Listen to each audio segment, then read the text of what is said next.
नमस्कार। Right direction में आपका स्वागत है। आज के पॉडकास्ट का विषय है त्रिपुरासुर वध। त्रिपुरासुर वध के बारे में आपने पौराणिक कथाओं में, आध्यात्मिकों, दर्शनों में आपने सुना होगा।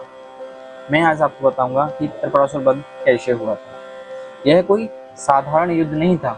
यह अहंकार, अधर्म और भ्रम के विरुद्ध शिव का दिव्य संहार था।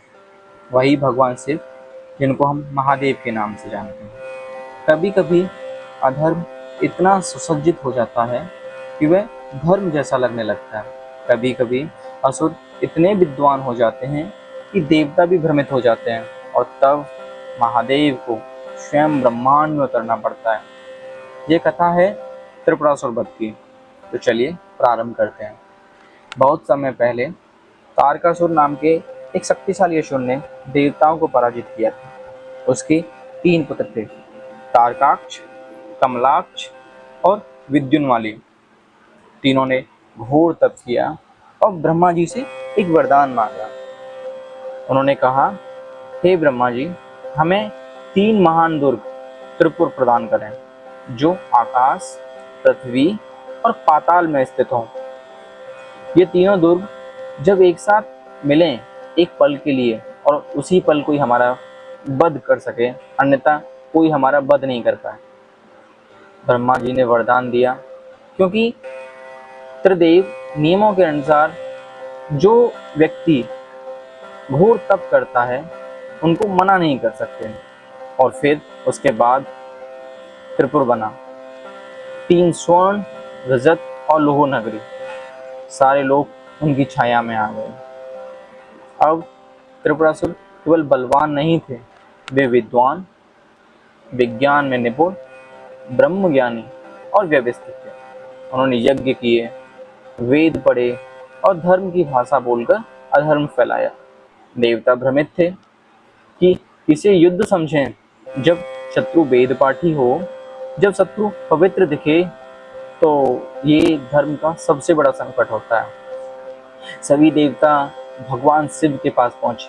उन्होंने कहा, हे प्रभु, त्रिपुरासुर संसार को निगल रहे हैं।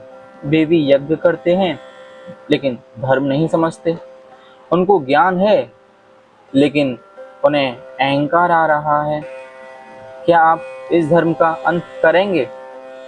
भगवान शिव मौन रहे क्योंकि शिव जानते हैं केवल अस्त्र से नहीं, भीतर की माया से भी लड़ना पड़ेगा। शिव का युद्ध कोई सामान्य युद्ध नहीं होता है। तो इसीलिए जब देवताओं ने एक विशाल ब्रह्मांडीय रथ बनाया जिसमें पृथ्वी बनी, भगवान शिव के रथ का आधार, सूर्य और चंद्रमा भगवान शिव के रथ के पहिए, ब्रह्मा स्वयं उनके सारथी बने, मेरु पर्वत भगवान शिव का धनुष बना, बहुत सारे सर्प भगवान शिव के धनुष की डोरी बने और स्वयं शिव बने योद्धा। यह सभी प्रतीक है समस्त ब्रह्मांड के एक साथ होने का, अर्थात धर्म का अधर्म पर विजय होने का। तीनों त्रिपुर जब आकाश में एक रेखा में आए, बस एक पल के लिए, बस एक ही क्षण के लिए, सभी देवता चिंतित थे। क्यों? क्योंकि उस एक पल में क्या महादेव उस पल को पहचान पाएंगे? क्या त्रिपुर का विनाश कर पाएंगे? लेकिन देवता कहाँ जाने, शिव तो काल से भी परे हैं। उन्होंने त्रिपुर को एक ही बाण में भेद दिया। ना क्रोध, ना गर्जना, बस एक चिंत कंपन। त्रिपुर जल उठे, अधर्म की सत्ता ढह गई। त्रिपुर केवल 3 नगर नहीं थे, वे काम, क्रोध और मोह जो हमारे मन, बुद्धि और चित्त को अलग अलग दिशाओं में बांधते हैं। और जब साधक इन तीनों को एक बिंदु पर केंद्रित करता है तो वह त्रिपुर नाशक बन जाता है। जब साधक इन तीनों को एक बिंदु पर केंद्रित करता है तब वह त्रिपुर नाशक बन जाता है। तब वह उस साधक के भीतर प्रकट होते हैं जो इन सभी से ऊपर उठ जाता है। हमें यह कथा सिखाती है कि अधर्म जब धर्म का मुखौटा पहन ले तब साधक को शिव बनना पड़ता है। जब मन बढ़ जाए तब एकाग्रता ही त्रिपुरासुर का वध करती है, और जब पूरा अस्तित्व सत्य के पक्ष में खड़ा हो तब एक बाण ही पर्याप्त होता है पूरे त्रिपुरासुर को नष्ट करने के लिए।